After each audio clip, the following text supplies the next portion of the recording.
मैं जब उन किसानों के परिवारों में गई, दुख लगा लेकिन गर्व भी हुआ कि ऐसे भी परिवार होते हैं।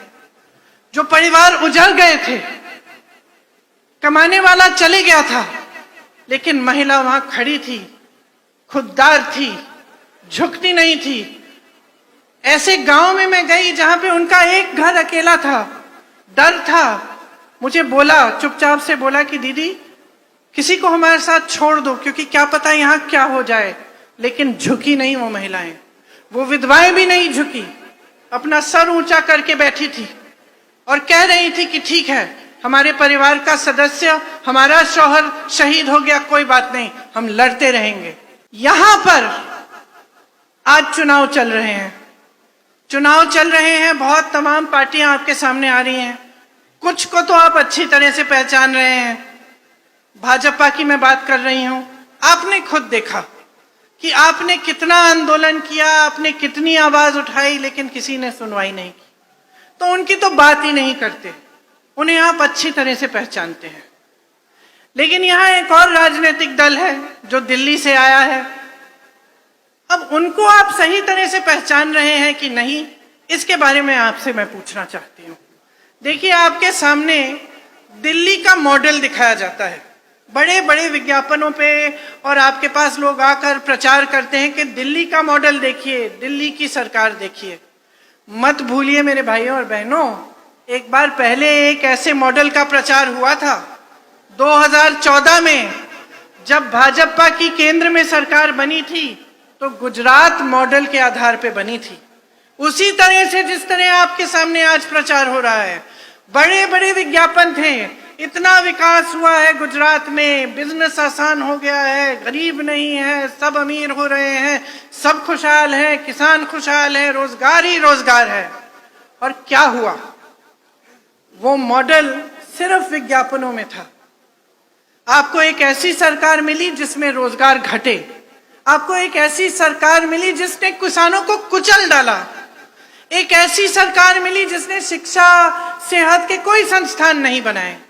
और दिल्ली की असलियत भी अलग नहीं है। जो आम आदमी पार्टी है वो उभरी कहां से है? वो उभरी ही आरएसएस से है। आम आदमी पार्टी के नेता खुद कहते हैं कि हम भाजपा से बड़े भाजपा हैं। दिल्ली में सेहत संस्थान, शिक्षा के संस्थान के नाम में कुछ नहीं है। आपको बताया जाता है कि बढ़िया बढ़िया स्कूल बने हैं। जरा आइए दिल्ली आके देखिए क्या बना है, दिल्ली वालों से पूछिए कि कैसे जी रहे हैं।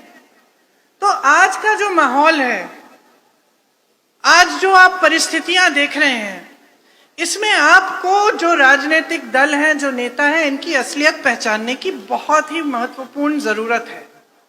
जब तक आप असलियत नहीं पहचानेंगे, तब तक आप सही निर्णय नहीं ले सकते। ये सच है कि 5 सालों से हमारी यहां सरकार थी। ये सच भी है कि उस सरकार में कुछ खामियां थी, कहीं रास्ते में भटक गए। वो सरकार पंजाब से चलनी बंद हो गई, वो सरकार दिल्ली से चलने लगी, और दिल्ली में भी कांग्रेस पार्टी से नहीं, लेकिन भाजपा और भाजपा की सरकार द्वारा चल रही थी। वो जो छुपी हुई साठगांठ थी, वो आज खुले में आ गई है। इसीलिए हमें वो सरकार बदलनी पड़ी, इसीलिए हमें एक नई राजनीति आपके सामने लानी पड़ी।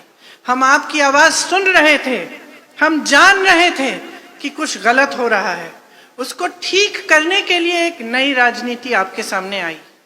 उस नई राजनीति में आपको एक ऐसे इंसान, एक ऐसे शख्स मिले, चरणजीत सिंह चन्नी जी, जो आप में से उभरे, जो आपकी तरह हैं, जिन्होंने आपके लिए 100-150 दिनों में ही इतना कुछ कर डाला।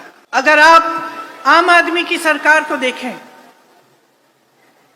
वो सरकार जो आज भी जितने भी आप विज्ञापन देखते हैं, उसमें किसका चेहरा दिखता है? केजरीवाल जी का चेहरा दिखता है, एक ही नेता का चेहरा दिखता है। क्यों? क्योंकि अगर सरकार बनेगी यहां तो वहां से चलेगी, कोई फर्क नहीं होगा किसी भाजपा की सरकार में और इनमें। ये भी दिल्ली से ही चलाई जाएगी, आपके लिए नहीं चलेगी। आपको बताया जाता है कि बहुत उपलब्धियां हैं इस सरकार की, लेकिन कोविड के समय देखिए क्या हुआ, ऑक्सीजन की कमी थी, अस्पताल भर गए थे, कुछ नहीं, नए अस्पताल, नई स्वास्थ्य सुविधाएं नहीं बनाई, जांचों में घोटाले थे, मृत्यु के आंकड़ों में घोटाले थे, हर तरह से, हर तरफ से जब आप देखें तो वहां की सरकार विफल हुई है। क्या आप ऐसी सरकार अपने पंजाब में भी चाहते हैं? या आप एक ऐसी सरकार चाहते हैं जो अपनी गलतियों को समझते हुए लेकिन एक नई राजनीति को उभारे? आपने देखा है कि मात्र 100-150 दिनों में कितना काम किया गया है।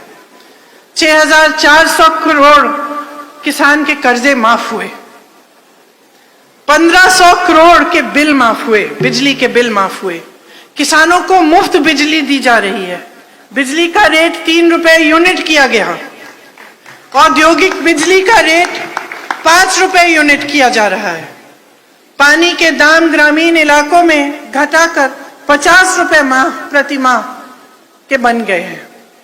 शहरों में जो वाटर सप्लाई है, सुएज है, उसमें 700 करोड़ के बिजली बिल माफ किए, गौशालाओं में बिजली बिल माफ किए प्रति माह, दलित और पिछड़े वर्ग के 60 करोड़ के कर्जे माफ हुए, दलित वर्ग के परिवारों को 200 यूनिट बिजली माफ की गई, रसोईया बहनों का मानदेय 3,000 रुपए प्रति माह बढ़ाया गया और 12 महीनों तक वेतन देना शुरू किया है। 33% सरकारी नौकरियों में महिलाओं के लिए ये सरकार आरक्षण देना चाहती है, महिलाओं को बस यात्रा मुफ्त देना चाहती है, पंचायतों में महिलाओं के लिए 50% आरक्षण देना चाहती है जब दोबारा से आएगी। कुछ वादे कर रहे हैं चन्नी जी और उनकी सरकार आपके सामने आकर, ये वादे मैं दोहराना चाहती हूं क्योंकि आप ध्यान से सुनिए।